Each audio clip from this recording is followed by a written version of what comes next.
Do दफ्तर के बाहर शिक्षकों ने जमकर प्रदर्शन किया, बल्कि देर तक डीओ को भी अपने साथ घेरे रखा, बल्कि उन्हें खूब खरी खरी भी सुनाई।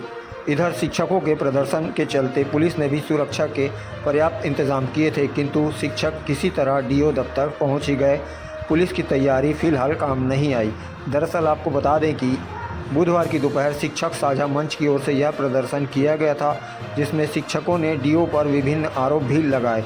जब शिक्षक संघ के शिक्षक कंपोजिट बिल्डिंग के नीचे पहुंचे, जहां ऊपर डीओ दफ्तर है, उन्हें पुलिस ने रोका, मगर उन्हें रोकने का बंदोबस्त वहां से काफ़ी दूर किया गया था। फिर भी शिक्षक कंपोजिट बिल्डिंग के बाहर तक पहुंच ही गए थे।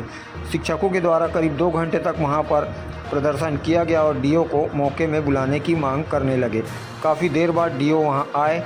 उसके बाद उनके सामने ही शिक्षक संघ के लोग नारेबाजी करने लगे थे, साथ ही उन्हें खरी खरी सुनाने लगे थे। आपको बताते चले कि शिक्षकों का यह आंदोलन प्रदर्शन उनकी विभिन्न मांगों को लेकर था। आइए जानते हैं संघ के पदाधिकारी शिक्षकों ने क्या बताया। ब्लॉक संचालक शिक्षक साझा मंच नगरी, आज हम इसलिए प्रदर्शन कर रहे हैं कि पूरे युक्तिकरण की जो प्रक्रिया अपनाई गई धमतरी जिले में, खास करके जिला स्तरीय जो समिति बनी थी उसमें डीओ साहब के द्वारा जो धांधली की गई है और हमारे साथियों के साथ जिस प्रकार से भेदभावपूर्वक सूची बनाने का जो कार्य किया गया था, उसका हम विरोध प्रदर्शन कर रहे हैं। और मैं आपको ये भी बताना चाह रहा हूँ, युक्तिकरण की प्रक्रिया का हम विरोध नहीं कर रहे हैं। सरकार की जो मंशा है कि दूरस्थ अंचलों में जहाँ शिक्षक नहीं है वहाँ शिक्षक पहुँचे, हम उसका स्वागत करते हैं। लेकिन युक्तिकरण प्रक्रिया में जिन अधिकारियों ने गलत तरीके से अतिशय प्रक्रिया का निर्धारण किया और अपने चाहते लोगों को उपकृत किया, हम उसका विरोध कर रहे हैं, क्योंकि न्याय सबके लिए एक जैसा है। मैं धमतरी जिले का आपको उदाहरण दे रहा हूं। धमतरी जिले में जब काउंसलिंग के पूर्व एक सूची जारी की गई थी अतिशेष व्याख्याताओं की, जिसमें 2 तारीख को 67 नाम थे, उसमें पूरे समिति के अध्यक्ष, कलेक्टर साहब के और सभी अधिकारियों के दस्तखत थे।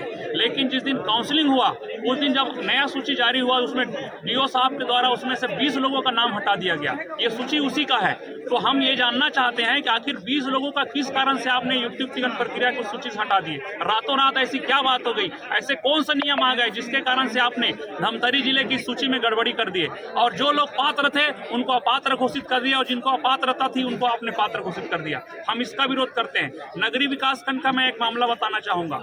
आज से पहले राज्य शासन के द्वारा 2022 में 2 साल पहले प्रशासनिक स्थानांतरण के तहत एक प्रधान पाठक को यहाँ से जिले से बाहर स्थानांतरित कर दिया गया था। लेकिन जिला शिक्षा अधिकारी और विकासखंड शिक्षा अधिकारियों की मिलीभगत से आज भी वो शिक्षक अपने उस संस्था में कार्यरत हैं। बाकायदा उनको हर महीने तनख्वाह दिया जा रहा है। तो ये कौन सा न्याय है बताइए? और आज हमारे शिक्षकों को उसी के कारण हमारे कई 1-2 शिक्षकों को जिले से बाहर जाना पड़ा है। तो इस प्रकार की जो दोहरी व्यवस्था जो जिले के अधिकारियों ने सूची बनाने में और अतिशेष निर्धारण में किया है, हमारा उसका विरोध है। और हम चाहते हैं कि इस पूरे प्रक्रिया में जो भी सूची बनाई गई है, उस प्रक्रिया में जो प्रक्रिया अपनाई गई है उसको रद्द किया जाए, नए सिरे से सूची बनाई जाए और जिन अधिकारियों ने भी इसमें धांधली किया है उनको उनके खिलाफ कड़ी कार्रवाई की जाए। ये हमारे कलेक्टर साहब से मांग रहेगी।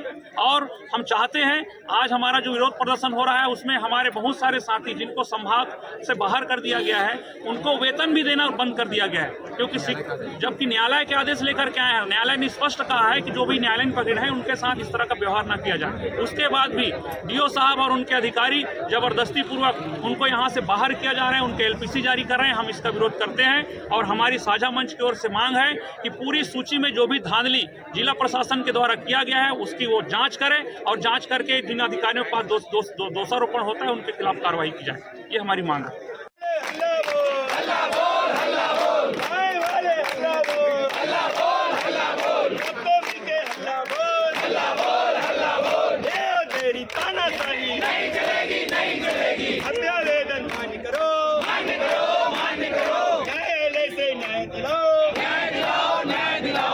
शिक्षक साझा मंच जिंदाबाद, जिंदाबाद।